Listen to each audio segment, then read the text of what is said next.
Well, good afternoon, everyone. We're down here at the Las Vegas Federal Courthouse. I've got Kelli Stewart here with me yet.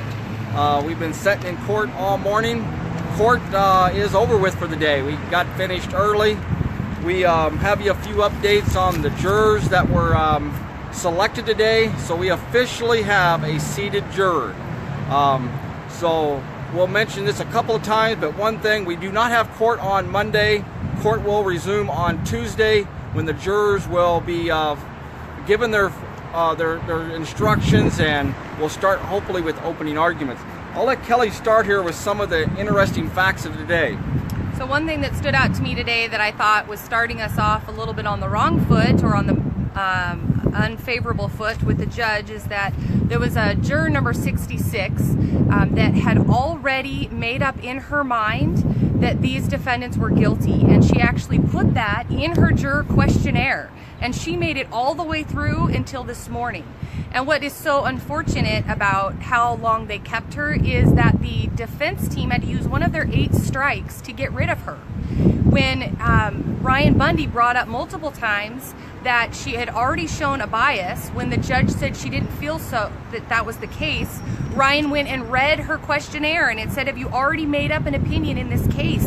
And the answer was, yes, I believe they are guilty. But the judge said that she didn't see that that was a reason for cause to go ahead and get this juror removed.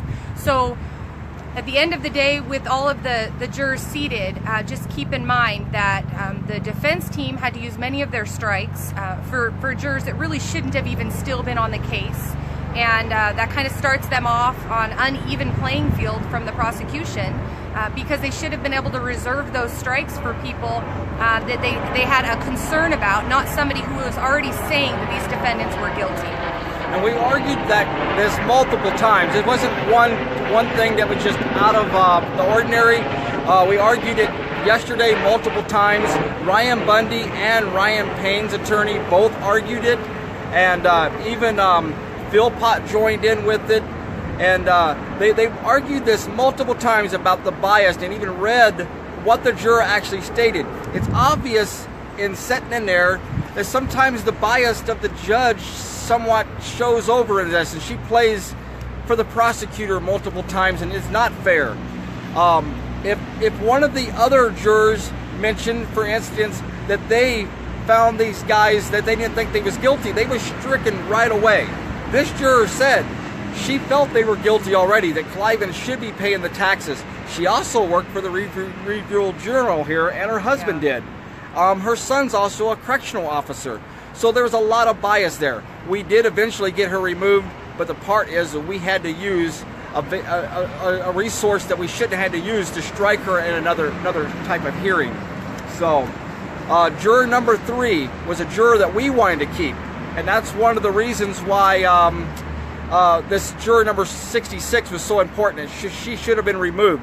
Juror number 3 was favorable, wanted to be a part of this trial, and the judge last night gave us a choice. You can either, if you want to get rid of number 3 or number 66, then number 3 goes too. But we didn't agree to that. This morning, she called juror number 3 up first thing and removed that juror on her own because of a hardship type clause. So that she deemed it and got rid of that juror herself. Another juror for a hardship this morning got removed, and this juror said, this is a financial hardship that's going to destroy me if I stay on this trial, but I would love to. He said, it's like hitting the lottery. He said, I would love to be on here, but I cannot do it because it doesn't pay enough to do it, and I'm the sole provider of my home. So we lost 2 jurors right off the bat this morning when we first started. We do have 16 jurors. You want to talk about some of the different, we got a variety of different types of people that are on these jurors. We have 6 men, 6 women, and we definitely have a concern that these aren't maybe a juror of our peers. A jury of our peers, we want people to understand ranching, land rights, Second Amendment rights, and we hope that, and we pray that these jurors will stay very open-minded to the evidence as it's provided. The difficult thing is that not all the evidence gets to be shown, right? So they don't really ever get to see what the BLM was doing. and all of the rifles and guns that were pointed at the women and children. And so that makes it very unfortunate and very difficult for to believe that these jurors are going to get to hear the whole story. I would say from an outsider's perspective, looking in, I don't feel that it's a jury of our peers. I did hear multiple people in the courtroom sharing concern as we left about the jury, because these jurors did express, you know, in the questionnaires where they're from and discuss some of their likes and their interests. And one statement that somebody made said it seems like they just pulled all of the jurors from Las Vegas right down here in Las Vegas.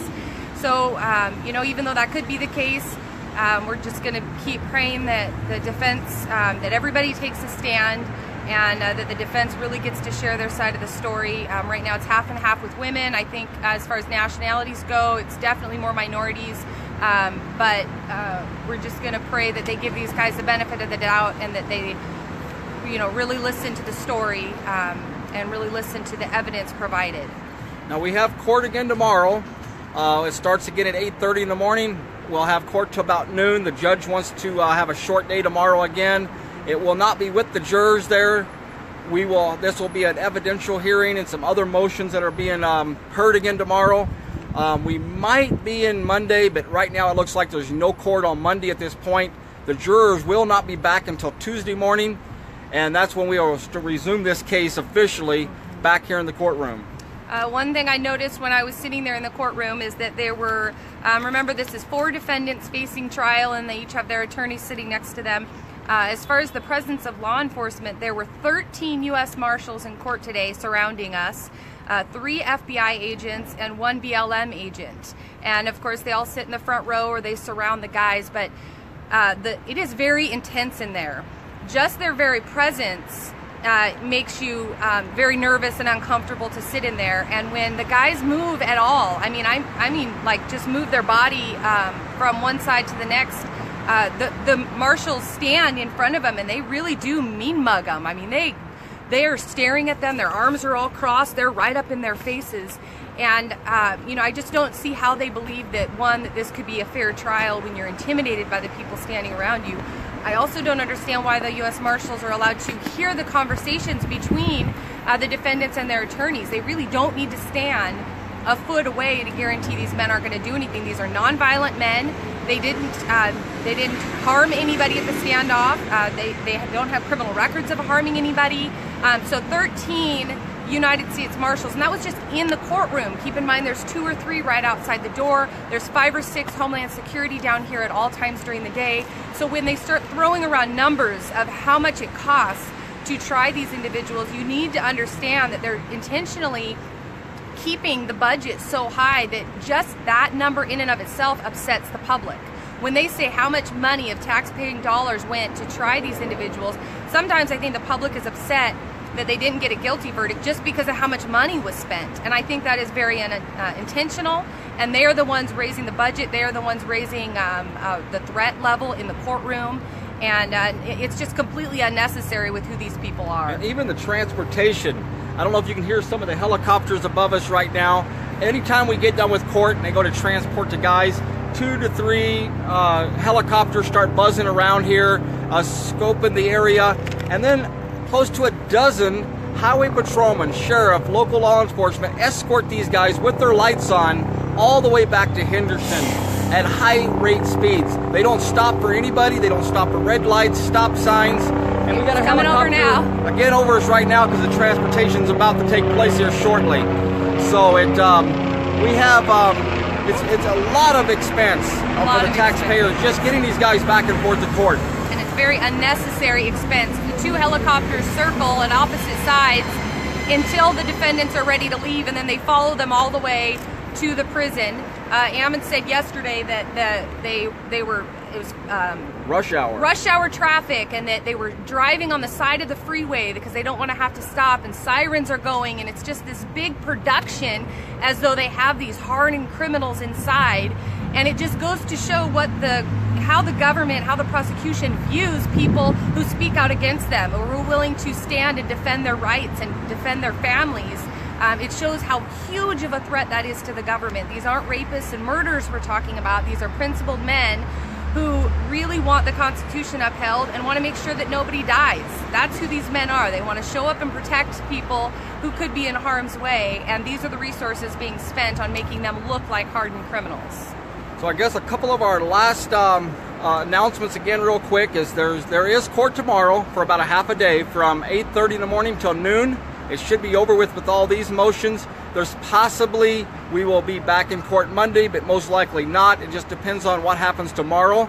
But court will resume for sure on Tuesday morning at 8:30 in the morning. That's when the jurors will be back in the room, and that's when we will be officially starting this trial with opening arguments and stuff like that the first part of next week. Carol Bundy did message me and let me know that we're not doing anything out at the ranch on Saturday. Right now some other plans are conflicting that, so we was going to go out there and have, I think, a fundraiser and hang some flags up on the flagpoles, but we're going to cancel that for this Saturday, and we'll let you know when that gets rescheduled.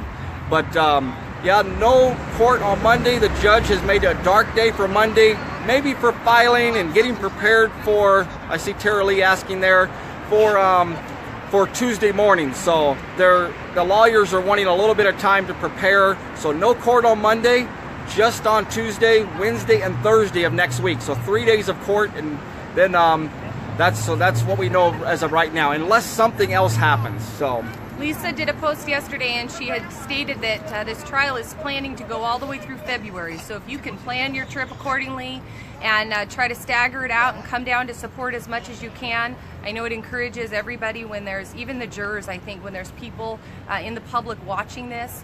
For December, the whole month of December, there's only 11 days, she said, that we are going to be at trial. So they're really stretching this out, making sure they get their 10 pounds of flesh out of these guys while they're detaining them. And it's going to be a long haul, but these guys are strong and they're resilient and they believe in this system and they want to win. So please come down and support them however you can. Support their legal teams, their families to get through this time. And let's also do whatever we can if you learn of a need for the families to get here. Let's make sure that we do what we need to do to get the families here who are out of town and want to witness this trial. Even before getting ourselves here. So if you hear of any family members out of state, please message me or message John. They're struggling to get here, and we will do what we need to do to make sure that they are able to attend this trial. Thank you everyone for joining us. Keep praying for us, like we always say. Come down here and support us if you can. There's many ways to support. So just being an observer in this courtroom, coming down here and standing with the ones out here that are flying the signs and the banners and handing out constitutions is very important. So anything like that you can do. I got a message from Lori Kramer last night. She's sending us some more of these pins that she makes, the not guilty pins. So she's going to be sending us some more of these. These come from Paula Hart, as I said yesterday. She sent us a great big box. All these things are from across the country that everybody has helped with is very appreciated. We can't thank everyone enough, and we forget people's names sometimes and mention it, because we try to keep these live streams as short as possible. But Paula Hart made, oh, I don't know, 100 plus, maybe a couple hundred of these, a great big box she donated down here. And then Lori Kramer is all the way from Oklahoma, and she makes them not guilty pins. So we thank both of those for what they've done and all the support. If anybody's on this live stream and can help get a flyer put together, we had one down in Portland. I think Charlotte Signs put that one together, and it was great, and it talked about the Hammonds, the Finnecums, and the Bundys, and then on the back side it talked about the Constitution, and then it had links for people to go to, like the Bundy Ranch and Chris Ann Hall, and people who speak on land rights issues. If anybody out there has the talent and can put a flyer together and have it ready, email to me or John by Tuesday. When we're up and down the streets handing out constitutions, we're having to stop and explain to people what we're doing, and then we have nothing to give them to leave with, that they can go and research this information for themselves. So if anybody can put something together that talks about the struggles that the Bundys have had, it'd be great if you could mention the Hammonds and Lavoie Finnecum in that, because that seems very, very close to the surface of what's going on here, and then get those messaged over. If we have to tweak them, it's easiest if you send it in a PDF, but that would be really, really helpful to start getting some information out to this town like we did down in Portland last year.